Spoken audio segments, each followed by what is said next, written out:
Hello Afrika. Leo mfahamu zaidi Mheshimiwa Majaliwa Kassim Majaliwa, waziri mkuu wa 11 aliyeteuliwa akihamisha mizigo kwenye nyumba ya serikali. Wako mtayarishaji ni mimi Sharukani Sidat Bey, na hii ni Sharukani Online TV.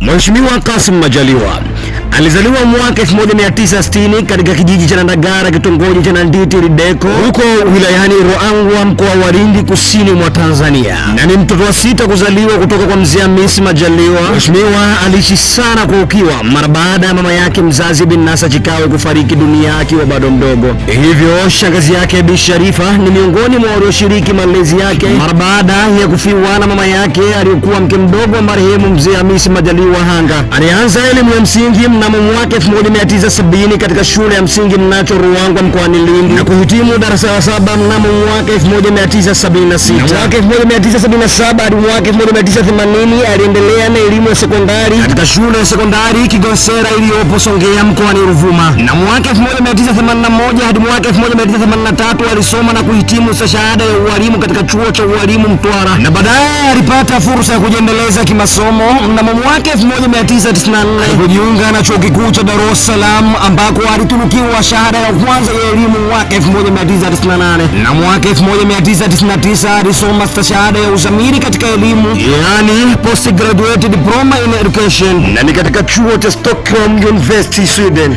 Na mnamo mwaka 1984 hadi mwaka 1986 aliajiriwa kama mwalimu katika halmashauri ya Lindi, na katika mwaka 1988 hadi mwaka 2000 aliajiriwa kama mkufunzi katika Wizara ya Elimu na Mafunzo ya Ufundi.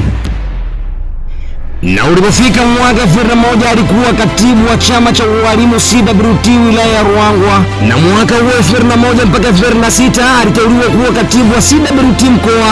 Na mwaka 2006 Mheshimiwa Rais wa awamu ya 4 Dr. Jakaya Mrisho Kikwete alimteua kuwa mkuu wa wilaya ya Rufiji mkoa wa Pwani, na alihudumu hapo mpaka mwaka 2009. Lakini pia kumbuka, Mheshimiwa hakuishia hapo tu, vile vile aliwahi kuwa mkuu wa wilaya ya Urambo mkoani Tabora. Lakini pia Mheshimiwa aliwahi kupita katika Jeshi la Kujenga Taifa JKT kambi ya Makutopola mkoani Dodoma. Baada ya hapo Mheshimiwa alijitosa katika mbio za kuwania ubunge katika jimbo la Ruangwa mwaka 2010. Hivyo Mheshimiwa Majaliwa aliongoza katika kura za maoni, na katika uchaguzi mkuu Oktoba mwaka 2010 alipata ushindi wa kura 27,671 sawa na 72.98 dhidi ya Abubakari Kondo wa Kafu aliyepata kura 9,024 sawa na 23.8. 2012 Rais Kikwete alimteua kuwa naibu waziri ofisi ya waziri mkuu tawala za mikoa, serikali na mitaa TAMISEMI. Na ulipofika uchaguzi tena mwaka 2015 aligombea tena kwa awamu ya pili wilayani hapo, na akapasua kwenye kura za maoni, na kwenye uchaguzi mkuu aliibuka kuwa mshindi dhidi ya mgombea wa Kafu Omar Makota. Na huo ndio ulikuwa mwanzo wa safari yake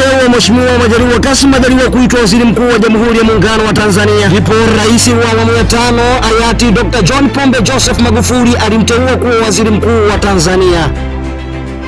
Miaka ilizidi kuenda mpaka ilipofikia Oktoba 2025. Kwa nyakati hizo tena future ikaamua Mheshimiwa Majaliwa Kassim Majaliwa aitwe waziri mkuu mstaafu. Kama ilivyo tabia za ungwana, Mheshimiwa Majaliwa Kassim Majaliwa aliwarudia Wanaruangwa, na Wanaruangwa alimrudia Mheshimiwa Majaliwa wakimpongeza kwa jitihada na juhudi na mabadiliko ya kweli aliyoonyesha wilayani hapo, hadi kwa kazi ngumu uliyofanya wilayani hapo. Kitaalamu wazungu watakuita you are transformational leader, na bila kusahau Waarabu watakuita qaid tahwiliyan fi wilayatina. Baba wewe, kwa jitihada zako ndio umeifanya Ruangwa inang'ara, barabara za rami kila mtaa, na ukaenda ndipo zaidi kujali hisia za Watanzania wengi Ruangwa na dunia mzima. Ndipo uwanja wa soka ukaujenga hatuendi mbali, yani kila mwaka Simba na Yanga Ruangwa zinaingia. Na kwenye swala la umeme, Mheshimiwa umetoa shamba mpaka vijijini umeme uweze ingia. Baba, kwaona Ruangwa umekuwa mkombozi kama Musa kwa wana wa Israeli. Ulivyokuja na sera ya kwamba Ruangwa kwa maendeleo inawezekana, hayakuwa maneno tu, ulifanya kwa vitendo. Leo Ruangwa mji unang'ara usiku kama mchana, na ujumbe huo ufikie katika nchi zote za Kiarabu, hususan Saudi Arabia na kadhalika. Watakaposikia tu wajue kwamba hii ni Ruangwa imeendelea kutoka Mheshimiwa Majaliwa. Nahnu naqul idha tamshi fi madinati Ruangwa sawfa tara al-laylu kan-nahari wa sawfa tushbihu anna Ruangwa tujadu fi biqari Amerika Southern Africa, yani fakana Ruangwa Ulaya. Kalamu unashusha chini wanangu, mwana kundungu kumeo mwanja. Na nakala hii naandaliwa na mimi Fahari Anekani family Ruangwa wilayani Mandarawe ndo Katani, na Chinyimba Mabegani kitovu ndo kilikozikwa. Mimi Sharukani Sidat Bey kupitia Sharukani Online TV. Subscribe channel